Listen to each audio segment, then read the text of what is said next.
그 문자는 생각보다 오래 남았습니다. 집은 떠나도 밥은 꼭 챙겨 먹어라.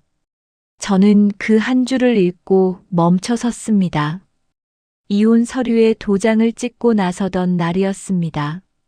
35해를 한 집에서 살았고 그 시간 동안 저는 많은 것을 수습했습니다. 남편의 문제도 빚도 말하지 못한 고통도 혼자 견뎠습니다. 그런데 왜 그 문자를 받고 나서야 울컥했을까요? 붙잡지 않는다는 말이 위로처럼 들렸고 동시에 서운함으로도 느껴졌습니다. 내가 대신 막아온 거 다 알고 있었다.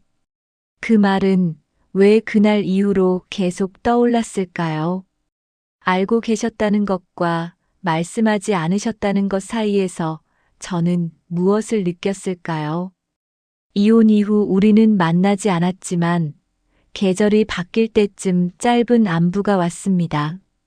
그 거리가 편안했고 동시에 복잡했습니다. 이번 이야기는 관계를 끝내되 마음까지 끊지 않았던 한 여자에 대한 이야기입니다. 지금부터 이야기를 시작하려고 합니다. 저는 62입니다. 27에 결혼해 35해를 한 집에서 살았습니다. 하루의 시작은 늘 부엌이었고 제 손은 언제나 쌀과 국자를 먼저 찾았습니다. 그 시간이 힘들다기보다 당연하다고 배웠기 때문입니다. 아침 6시면 일어나 밥을 짓고 국을 끓이고 반찬을 꺼내 놓았습니다. 식탁을 차리는 동안 집은 조용했고 저는 그 조용함이 편안하다고 생각했습니다. 남편은 술과 도박, 보증으로 집안을 흔들었습니다. 첫 번째는 결혼 3년째였습니다. 친구 보증을 섰다가 빚을 떠안았고 저는 친정에서 돈을 빌려 막았습니다. 두 번째는 아이가 초등학교에 다닐 때였습니다. 술집에서 외상값이 쌓였고 저는 적금을 깨서 갚았습니다. 세 번째, 네 번째는 기억도 잘 나지 않습니다. 문제는 늘 제가 수습했고 빚독촉 전화가 오면 제가 받았습니다. 채권자가 찾아오면 제가 문을 열었고 고개를 숙이고 사과했습니다. 살다 보면 그럴 수 있다는 말로 스스로를 달래며 버텼습니다. 그 말이 위로가 되지 않는다는 걸 알면서도 다른 말을 찾을 수가 없었습니다. 아이들 앞에서는 무너지지 않겠다고 다짐했고 그 다짐이 습관이 되었습니다. 웃는 얼굴로 밥상을 차리고 잠들기 전까지 불안을 감추는 일이 제 일상이었습니다. 그렇게 저는 아내로, 며느리로 살았습니다. 나 자신으로 사는 법은 잊은 채요. 거울을 볼 때마다 낯선 사람이 보였지만 그게 당연하다고 믿었습니다. 제 얼굴보다 식구들의 표정을 먼저 살피는 게 익숙했으니까요. 손이 거칠어지고 허리가 아파도 병원은 나중이었습니다. 제 몸보다 집안 살림이 먼저였고 제 마음보다 남의 눈치가 앞섰습니다. 그렇게 살다 보니 언젠가부터 저는 제가 무엇을 원하는지조차 모르게 되었습니다. 아침에 일어나 무엇을 하고 싶은지, 오늘 하루를 어떻게 보내고 싶은지, 그런 질문은 사치였습니다. 다만 하루하루를 넘기는 것만이 목표였고 그 목표를 지키는 것만으로도 벅찼습니다. 밤이 되면 침대에 누워 천장을 바라봤습니다. 내일은 어떤 전화가 올까? 내일은 또 무슨 일이 생길까? 그런 생각들이 잠을 방해했고 저는 피곤한 채로 아침을 맞았습니다. 그리고 다시 부엌으로 향했습니다. 그게 제 삶이었습니다. 문제는 반복됐고 설명도 늘 같았습니다. 이번만 넘기면 된다. 그 말이 쌓일수록 제 숨은 짧아졌습니다. 통장 잔고를 확인하는 일이 하루의 끝이 되었고 새벽 전화에 가슴이 먼저 내려앉았습니다. 전화벨 소리만 들려도 손이 떨렸고 모르는 번호는 받지 못한 채 멍하니 화면만 바라봤습니다. 그러다 용기를 내어 받으면 대부분은 예상했던 그 목소리였습니다. 냉정하고 단호하고 때로는 위협적인 말들이 귀를 파고들었습니다. 저는 고개를 숙이고 사과했고 시간을 달라고 애원했습니다. 조금만 기다려주세요. 꼭 갚겠습니다. 그 말을 몇 번이나 반복했는지 모르겠습니다. 상대방은 한숨을 쉬거나 짜증을 내거나 기한을 정해주었습니다. 저는 그 기한을 지키기 위해 이곳저곳을 뛰어다녔습니다. 은행에 가고 친척에게 연락하고 아는 사람들에게 손을 벌렸습니다. 창피했지만 선택의 여지가 없었습니다. 시어머니께서는 말이 적으셨습니다. 하지만 제가 밤늦게까지 불을 켜두면 부엌 문을 조용히 닫아주셨고 손이 갈라지면 약을 식탁에 올려두셨습니다. 아무 말도 하지 않으셨지만 모른 척하지도 않으셨습니다. 가끔 제 뒤를 지나가실 때 잠깐 멈춰 서시는 걸 느꼈습니다. 말을 거실까 싶다가도 그냥 지나가셨습니다. 그 침묵이 저를 더 긴장하게 만들었습니다. 기대하면 더 아플까봐 저는 애써 고개를 숙였습니다. 혹시라도 위로를 받으면 그 순간 무너질 것 같았습니다. 그래서 저는 시어머니 앞에서도 괜찮은 척했고 힘들지 않은 척했습니다. 부엌일을 하다가도 눈물이 나오려 하면 급하게 수돗물을 틀어 소리를 감췄습니다. 설거지를 하는 동안만큼은 울어도 괜찮았습니다. 물소리가 제 소리를 덮어주었으니까요. 하지만 그렇게 울고 나면 더 외로웠습니다. 아무도 제 눈물을 알아주지 않았고 저 또한 누구에게도 말하지 않았습니다. 남편에게는 말할 수 없었습니다. 그 사람이 문제의 원인이었으니까요. 아이들에게도 말할 수 없었습니다.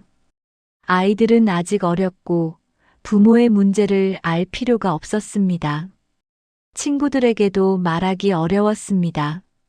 창피했고 자존심이 허락하지 않았습니다.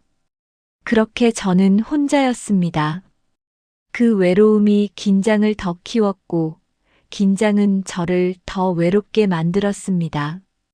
결정적인 날은 예고 없이 왔습니다. 또다시 빈 이야기, 이번엔 감당할 수 없는 액수였습니다. 몇 천만 원이라는 숫자가 종이 위에 적혀 있었고 그 숫자를 보는 순간 숨이 막혔습니다. 제가 평생 모아도 갚을 수 없는 돈이었습니다. 남편은 또다시 도박을 했고 이번에는 사채까지 손을 댔습니다. 이자만 해도 매달 100만 원이 넘었습니다. 저는 그날 처음으로 그만하자는 말을 입에 올렸습니다. 목소리가 떨렸지만 분명하게 말했습니다. 이제 그만합시다. 저는 더 이상 못하겠어요. 남편은 화를 냈습니다. 소리를 지르고 벽을 쳤고 제 탓을 했습니다. 내가 이해를 못해줘서 이렇게 된 거야. 내가 나를 믿어주지 않으니까. 그 말을 듣는 순간 모든 게 허무했습니다. 곧 남편은 애원했습니다. 무릎을 꿇고 손을 잡고 다시는 이런 일이 없을 거라고 맹세했습니다. 눈물을 흘리며 빌었고 아이들 얘기를 꺼냈습니다. 아이들 생각해서라도 한 번만 더 기회를 줘. 하지만 그 맹세를 저는 이미 여러 번 들었습니다.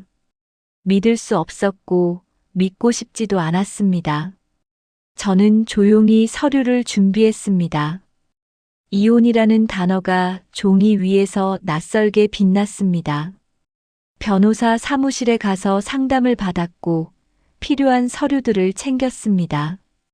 그 과정에서 가장 힘들었던 건 집을 떠나는 선택이 아니라 누구까지 떠나야 하는지를 정하는 일이었습니다.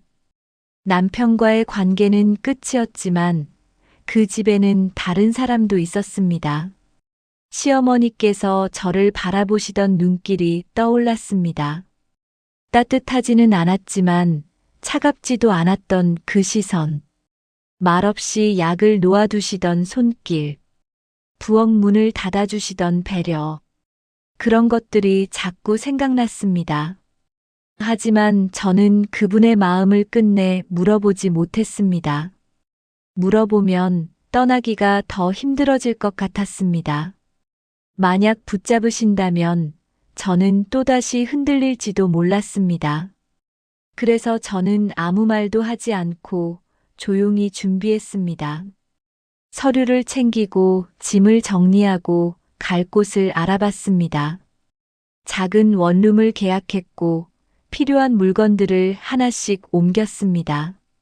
모든 게 빠르게 진행되었고 저는 그 속도에 기댔습니다. 멈추면 무너질 것 같았으니까요. 생각할 시간을 주지 않으려고 했고 감정을 느낄 틈을 만들지 않으려고 했습니다. 그렇게 저는 이혼을 향해 나아갔습니다. 이혼 서류에 도장을 찍던 날, 제 손은 이상하게 차분했습니다. 감정은 이미 오래전에 소진된 뒤였습니다. 떨릴 거라고 생각했는데 손은 담담했고 마음도 고요했습니다. 도장을 찍는 순간 35회가 한 번에 끝나는 것 같았습니다. 무겁지도 가볍지도 않은 기분이었습니다. 그저 끝났다는 사실만이 선명했습니다. 담당 공무원이 서류를 확인하고 도장을 찍고 접수증을 건넸습니다. 수고하셨습니다. 그 말이 묘하게 들렸습니다. 무엇을 수고했다는 걸까요? 35회를 버틴 것을, 이제야 끝낸 것을 수고했다고 하는 걸까요? 저는 고개를 끄덕이고 접수증을 받아들었습니다. 민원실을 나서며 휴대폰을 꺼냈고 그때 짧은 문자가 도착했습니다. 집은 떠나도 밥은 꼭 챙겨 먹어라. 그 문장을 읽고 저는 멈춰 섰습니다. 울지도 웃지도 못한 채요. 가슴이 먹먹했고 목이 메었습니다. 시어머니께서 보낸 문자였습니다. 짧았지만 그 한 줄이 제 마음을 세게 흔들었습니다. 붙잡지 않으셨습니다. 돌아오라고도 하지 않으셨습니다. 다만 밥을 챙겨 먹으라고 하셨습니다. 그 말이 위로처럼 들렸고 동시에 서운함으로도 느껴졌습니다. 왜 이제야 말씀하시는 걸까? 왜 그동안은 아무 말도 하지 않으셨을까? 하지만 제가 미처 짐작하지 못한 일이 남아 있었습니다. 그날 밤 제 휴대폰은 다시 울렸습니다. 또 다른 문자였습니다. 화면을 켰을 때 저는 숨을 멈췄습니다. 그 문자는 짧았지만 제가 알지 못했던 사실을 담고 있었습니다. 시어머니는 알고 계셨습니다. 모든 걸요. 제가 홀로 감당해온 그 시간들을, 제가 숨기려 애썼던 그 고통들을 그분은 처음부터 알고 계셨습니다. 저는 그 순간 무릎이 꺾일 것만 같았습니다. 그동안 혼자였다고 믿었던 시간이 사실은 혼자가 아니었다는 걸 깨달았습니다. 누군가는 지켜보고 계셨습니다. 말없이, 조용히, 그러나 분명하게요. 저는 원룸 바닥에 주저앉아 한참을 울었습니다. 소리내어 울었고 참았던 감정들이 쏟아져 나왔습니다. 그 울음이 슬픔인지, 안도인지, 서운함인지 알 수 없었습니다. 아마 모든 감정이 섞여 있었을 것입니다. 두 번째 문자는 더 짧았습니다. 내가 대신 막아온 거 다 알고 있었다. 그 한 줄이 제 가슴을 세게 쳤습니다. 알고 있었다는 말. 그동안의 수습과 침묵, 고개 숙임을 누군가는 지켜보고 있었다는 사실이 위로처럼 들렸지만 동시에 서운함도 올라왔습니다. 왜 그동안 말씀하지 않으셨을까?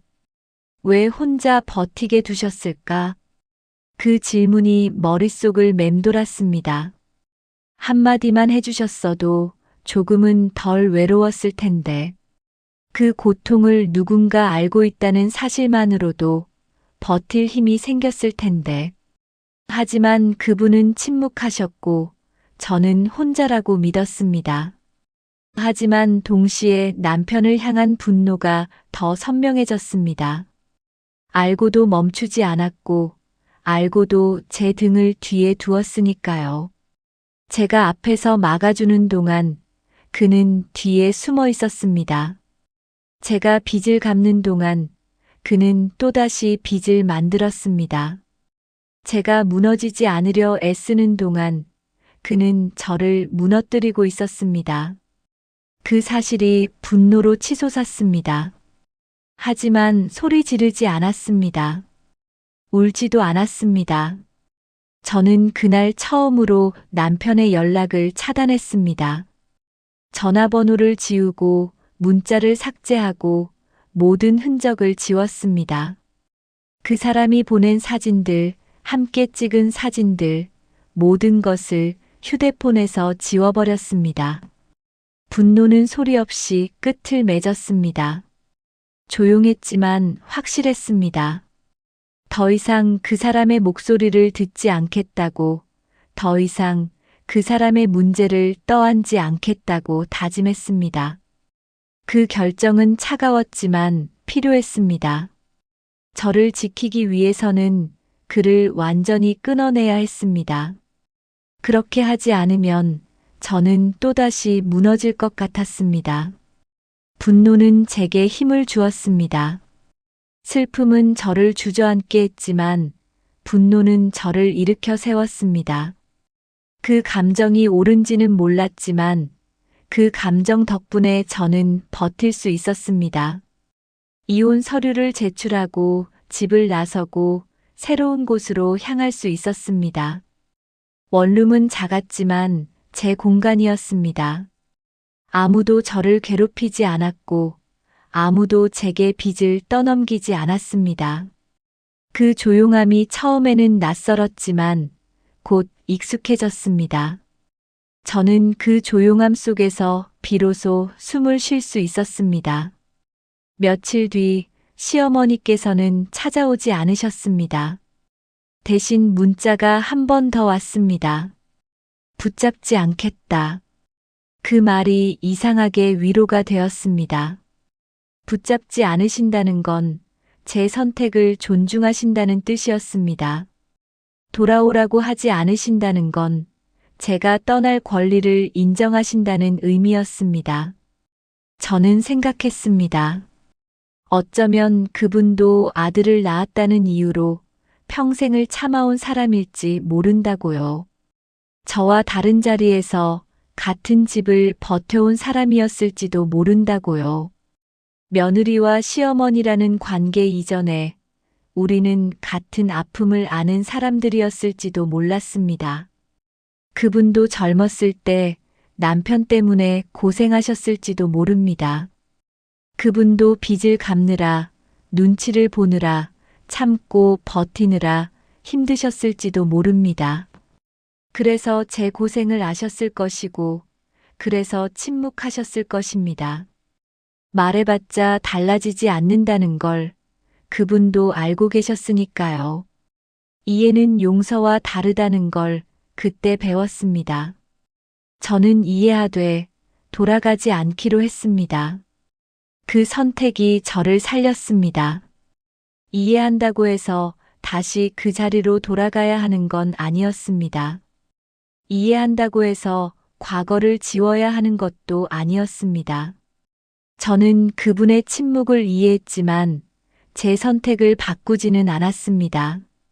그게 저를 지키는 길이었고 그분도 그걸 아셨던 것 같습니다. 그래서 붙잡지 않으신 거겠죠.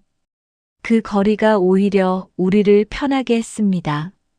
가까우면 상처받고 멀면 외로웠을 텐데 우리는 적당한 거리를 찾았습니다. 그 거리 안에서 저는 숨 쉴 수 있었고 그분도 편안하셨을 거라고 믿습니다. 이해와 거리, 그 두 가지가 저를 지탱하게 했습니다. 모든 걸 용서할 수는 없었지만 모든 걸 미워할 필요도 없었습니다. 그저 이해하고 거리를 두고 제 길을 가면 되는 것이었습니다. 남편은 제 삶에서 완전히 지워졌지만 시어머니께서 보여주신 작은 배려들은 제 안에 남았습니다. 그 기억들이 저를 따뜻하게 했고 가끔 위로가 되었습니다. 그 뒤로 우리는 직접 만나지 않았습니다. 대신 계절이 바뀔 때쯤 짧은 안부가 오갔습니다. 감기 조심해라. 밥 잘 먹고 있다. 그 정도의 거리. 저는 그 거리가 편안했습니다. 미안해하지 않아도 되고 기대하지 않아도 되는 관계. 남편 쪽 가족과는 연락을 끊었지만 시어머니만은 제 번호를 알고 계셨습니다. 그분도 제 번호를 지우지 않으셨고 저도 그분의 번호를 지우지 않았습니다. 하지만 자주 연락하지는 않았습니다. 1년에 몇 번 명절이나 계절이 바뀔 때쯤 짧은 문자가 왔습니다. 저도 답장을 보냈습니다. 길지 않게, 간단하게 안부만 물었습니다. 잘 지내고 계시죠? 건강 챙기세요. 그 정도의 말. 그 이상도 그 이하도 아니었습니다. 남편의 소식은 듣지 않았고 들으려 하지도 않았습니다. 그 사람은 이미 제 삶에서 지워졌고 다시 떠올리고 싶지 않았습니다. 시어머니께서도 그 이야기를 꺼내지 않으셨습니다. 서로의 경계를 알고 계셨던 거죠. 아들 얘기를 하면 저도 불편할 것이고 그분도 불편하실 것이라는 걸 아셨을 겁니다.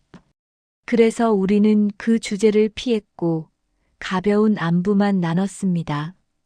관계를 정리하는 데는 용기가 필요했지만 유지하는 데는 거리가 필요하다는 걸 알게 되었습니다. 너무 가까우면 상처받고 너무 멀면 외롭지만 적당한 거리는 서로를 지켜줍니다. 저는 그 거리 안에서 편안함을 느꼈고 그분도 그러셨을 거라고 믿습니다. 가끔 문자를 받으면 마음이 따뜻해졌습니다. 누군가 저를 기억하고 있다는 사실만으로도 위로가 되었습니다. 하지만 그 이상을 바라지는 않았습니다. 이 정도면 충분했고 이 정도가 편안했습니다. 관계는 붙잡거나 끊는 것만이 답이 아니었습니다. 때로는 거리를 두고 가볍게 이어가는 것도 하나의 방법이었습니다.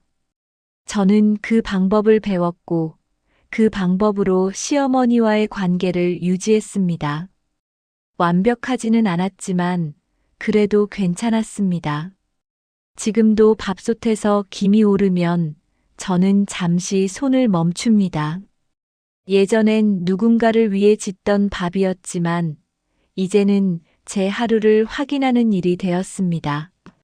밥을 짓는다는 건 제가 살아있다는 증거였습니다. 제가 여전히 하루를 시작하고 하루를 마무리한다는 의미였습니다. 남편은 버렸습니다. 하지만 시어머니께서 보여주신 작은 배려들까지 버리지는 않았습니다. 그 기억들은 제 안에 남아있고 가끔 저를 따뜻하게 합니다. 모든 인연은 끊거나 붙잡아야만 하는 게 아닙니다. 숨 쉴 수 있는 거리를 남기는 것도 하나의 선택입니다. 가끔 오는 짧은 문자처럼요. 그 정도면 충분합니다.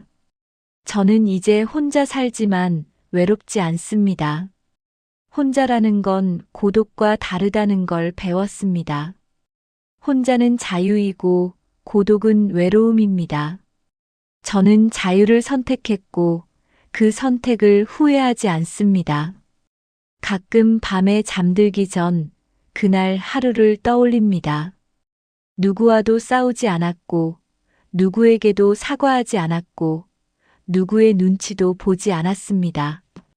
그저 제가 원하는 대로 살았고, 제가 먹고 싶은 걸 먹었고, 제가 하고 싶은 일을 했습니다. 그게 얼마나 소중한 일인지 이제야 알게 되었습니다. 아침에 일어나 커피를 마시고 창밖을 바라보고 오늘 하루를 어떻게 보낼지 생각합니다. 누구의 허락도 필요 없고 누구의 눈치도 볼 필요 없습니다.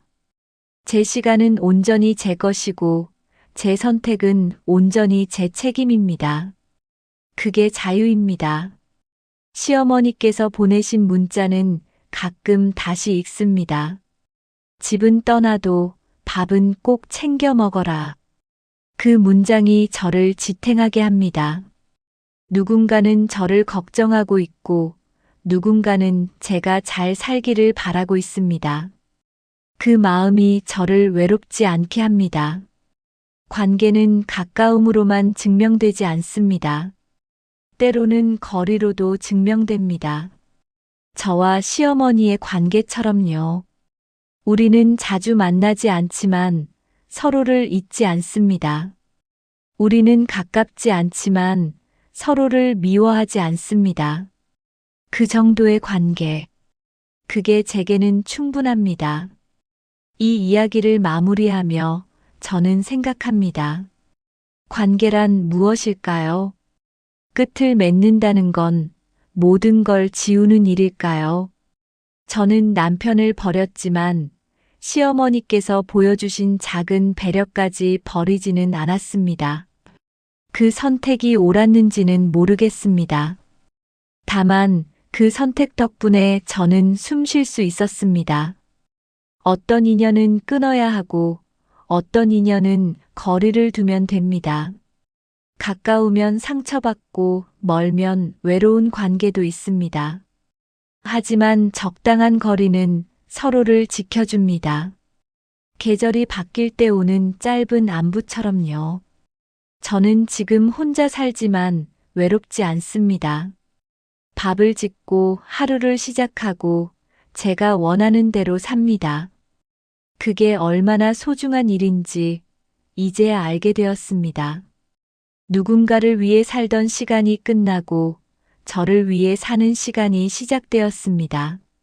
집은 떠나도 밥은 꼭 챙겨 먹어라. 그 문자는 여전히 제 안에 남아 있습니다. 누군가는 저를 걱정하고 누군가는 제가 잘 살기를 바랍니다. 그 마음이 저를 지탱하게 합니다. 관계는 가까움으로만 증명되지 않습니다. 때로는 거리로도 증명됩니다. 이야기를 들어주셔서 감사합니다. 여러분도 숨 쉴 수 있는 거리를 찾으시길 바랍니다.